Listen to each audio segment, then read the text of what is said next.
Noong Hulyo 2019 sa isang Conforama sa probinsya, si Sarah ay naglalagay ng etiketa sa sofa. Sa 12 taon, paulit-ulit niya itong ginagawa sa tindahan. Biglang nag-vibrate ang kanyang telepono.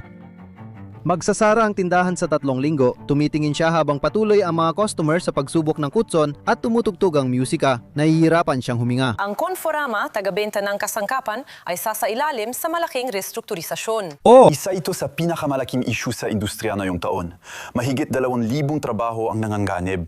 Ang desisyong sirain ang karera ni Sarah ay hindi ginawa sa France, kundi ng mga taong libu-libong kilometro ang layo na hindi alam na umiiral siya. Paano nagkaganon na ang kumpanyang dating sakopang France ay hindi na kayang swelduhan ang mga empleyado nito? Paano nangyari na ang grupong kumikita ng 3 bilyong euro kada taon ay biglang nagising isang araw na wala ng pondo? Posible bang sirain ng 50 taong kasaysayan ng Pransya mula sa isang opisina? 10,000 kilometro ang layo sa Paris na walang nakapansin?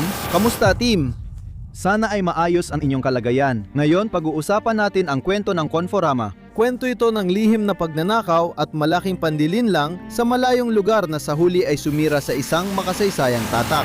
Paalala, pwede ninyong pakinggan ang video na ito bilang podcast sa lahat ng platforma. Nasa description ang link o iscan ang QR code.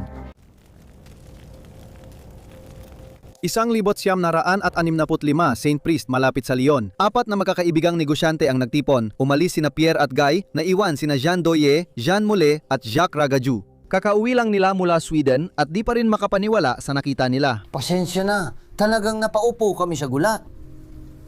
Sobra talaga. Nakita namin ang laki ng mga bagay na hindi namin inakala. Sa 4 na palapag, natuklasan nila ang isang napakalaking tindahan ng muebles na parang art gallery. Maluwag, moderno. Dinisenyo ng mga nanggunggunang designer ng bansa ang kasangkapan at makikita mo rito ang lahat, pati mga seksyong nakaayos ayon sa tema. Nahulaan niyo ba ang pangalan ng tindahan na narinig nyo? IKEA. Sabihin lang kung gusto niyo ng video tungkol dito. Noong panahong iyon, napakamahal maglagay ng kasangkapan sa bahay sa Pransya, lalo na para sa karamihan ng pamilya. Naisip ng 4 na magkaibigan na may solusyon dito. Simple lang ideya nila. Humugot ng inspirasyon mula sa nakita nila. Magbukas ng malaking tindahan kung saan kayang bumili ng kama, mesa o sofa ng bawat pamilyang Pranses nang hindi nangungutang. Itatayo rin nila ang unang tindahan nila. Pindahan sa mga lumang gusali ng isang lumang bukirin sa St. Priest na may sukat na 2,500 metro kwadrado at tatawagin nila itong Conforama. Nung isang libo siyam na anim na pito, inilunsad nila ang Conforama, isang IKEA na gawa ng mga Pranses, ngunit mas tradisyonal at rustic ang estilo, bagay sa panlasa ng mga Pranses noon. Nagbebenta sila ng mga muebles na gawa sa particle board mas mura kaysa sa solidong kahoy. Ang mga customer ay bumabalik. Magbubukas pa ng tindahan sa Pransya, tapos sa Luxembourg, Switzerland, Spain, Portugal at Italy. Ang slogan na kaakibat ng tatak sa 20 taon ay kusa ng mamamayani. Pumunta sa Conforama kung saan mas mura ang buhay. Ang slogan na ito, hindi lang pangakong pampatalastas, ito ang totoong nararanasan ng milyon-milyong Pranses. Mga magulang na bumibili ng unang sofa at kabataang nag-aayos ng unang apartment. Ako mismo, doon ko binili ang una kong kama. Pupunta tayo.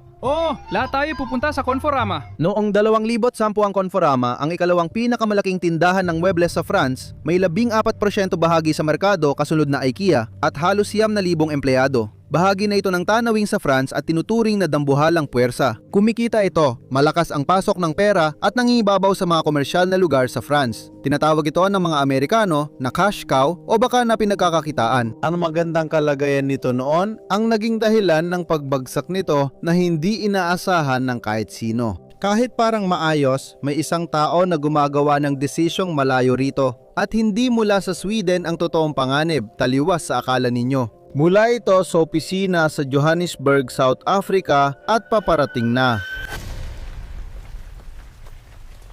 Noong 2011 nagpalit ng may-ari ang Conforama. Para maintindihan ito, dapat nating alamin kung sino ang dating may-ari nito. Mula pa noong 1971 na sa kamay ni François Pinault ang Conforama, ang nagtatag na magiging isa sa pinakamalalaking luxury group sa mundo kasama ang Gucci, Saint Laurent at Balenciaga. Ang nasa likod ng Kering ay isa sa pinakamayamang Pranses ng kanyang henerasyon. Sa 20 taon, naging gatasan ng grupo ang Conforama na siyang nagpundo sa imperyo. Noong 2003 si François Henri Pinault, anak, ang namuno sa PPR, tawag noon sa grupong pag-aari ng pamilya. Siya ay may malinaw na pananaw. Nasa luho ang kinabukasan ng grupo. grupo, hindi sa retail, malalaking tindahan, kasangkapan at iba pang bagay na walang glamour. Kaya noong 2011 ibinenta niya ang Conforama sa halagang 1.2 bilyong euro.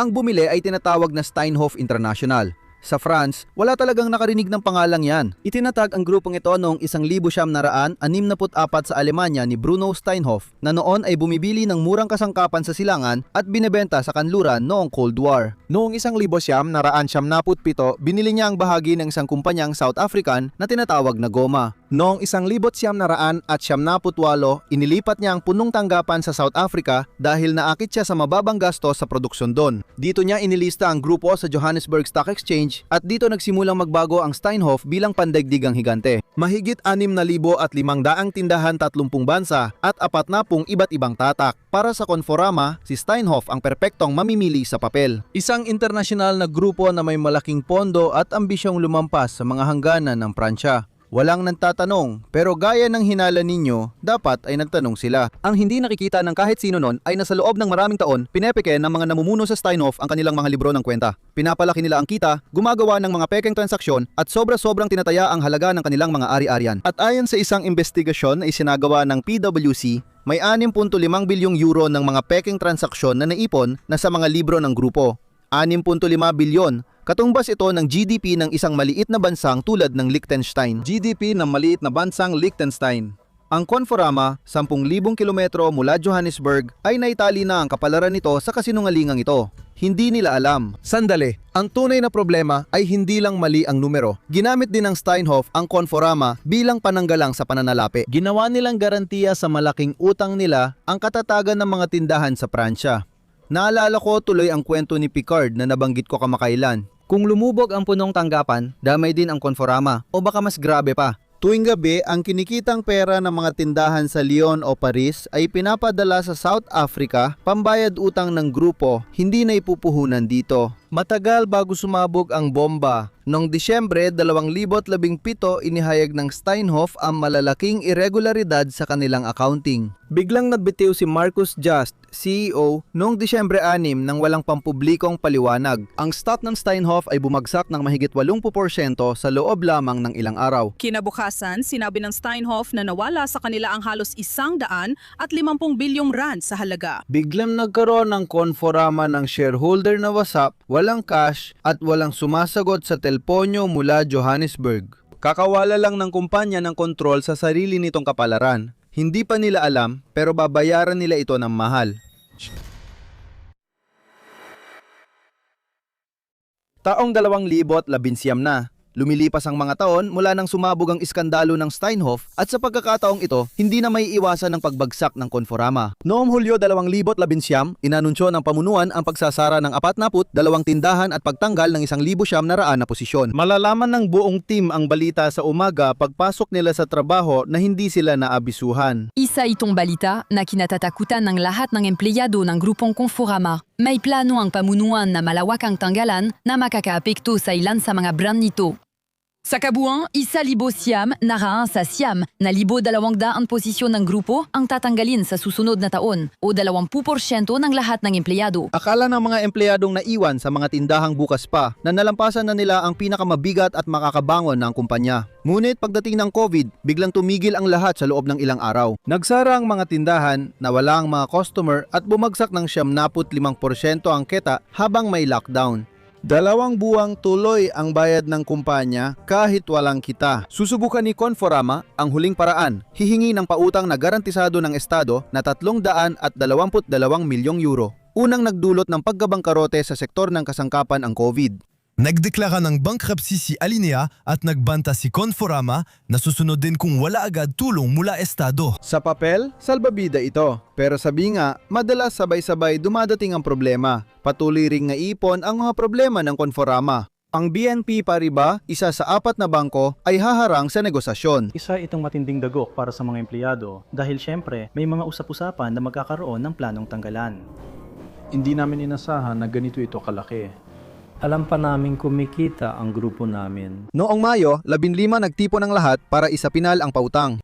Hindi dadalo sa pagpupulong ang gobyerno, ang ibang mga bangko, pamunuan ng Confo at BNP Paribas representative ng walang paliwanag. Habang lumilipas ang mga linggo at tahimik pa rin ang bangko, magpapasya ang pamunuan sa isang tahimik pero matinding hakbang. Ipapaalam nila sa kagawaran ng ekonomiya na hindi na nila kayang magpasahod matapos ang Hunyo. Hinahabol tayo. Matagal na tayong pumapangalawa sa IKEA sa loob ng maraming taon. Angatlo na tayo dahil nalampasan tayo ng Butte halos isang taon na ang nakalipas. At talagang natatakot ako na baka hindi maganap ng solusyon ang mga namumuno tungkol dito. Pero mas inuna nila ang kapakanan ng ilang nagpapautang na kumukontrol sa kanila. 9,000 empleyado na may upa, utang at pamilyang kailangang suportahan habang isang bangko ang may hawak ng kanilang kinabukasan pero hindi sinasagot ang tawag nila. Para sa akin, ang mahirap tiisin ay ang araw-araw na buhay. Dahil araw-araw, hindi natin alam kung kailan tayo matatanggal sa trabaho, kung matatanggal ba talaga tayo, kung magkakaroon ba ng bagong sasal o wala. Kaya ang araw-araw, ganun yun. Magulang ako ng 3 anak at may ilang taon pa ako bago magretiro. Malaking tanong talaga yan.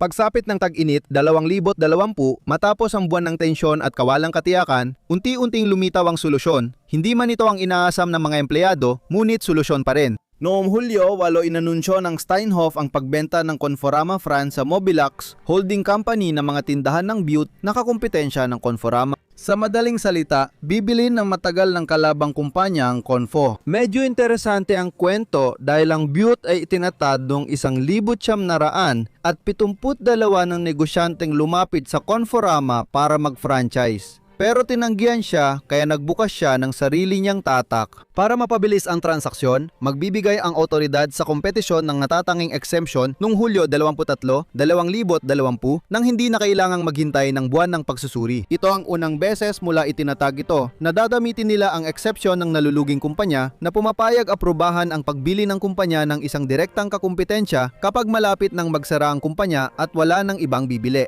Noong Setyembre 23, 2020 tuluyan na ngaisapinal ang bentahan. Ang 170 mga tindahan ng Conforama ay lilipat sa kontrol ng Butte at sa Setyembre 2024 na taon matapos mabili opisyal na itatatag ang pinagsamang legal na entidad. Butte Conforama Holding France SAS ang pangalan nito. Sa ngayon, bukas pa rin ang mga tindahan ng Conforama at aktibo pa rin ang tatak. Pero ang Conforama ay hindi na talaga umiiral bilang isang independenteng kumpanya. Naging subsidiary na ito ng dati nitong kalaban. Ang pinaka nakakabahala, hindi naman IKEA, internet o mga kliyenteng nagbago ng nakasanayan ang pumatay sa Conforama. Biktima ito ng panlilinlang sa kabilang dulo ng mundo ng mga taong walang malasakit sa kapakanan nito. Ang leksyong pangnegosyo na nais kong tandaan ninyo ay kahit maganda ang trabaho ninyo, kung nasa lupa ng iba ang bahay ninyo, hindi talaga sa inyo iyon. Tapat ang mga kliyente at matibay ang team ng Conforama. Pero ang may-ari ay nilalagay sa alanganin ang kinabukasan nila sa isang kasino, 10,000 kilometro ang layo. Masakit sa negosyo,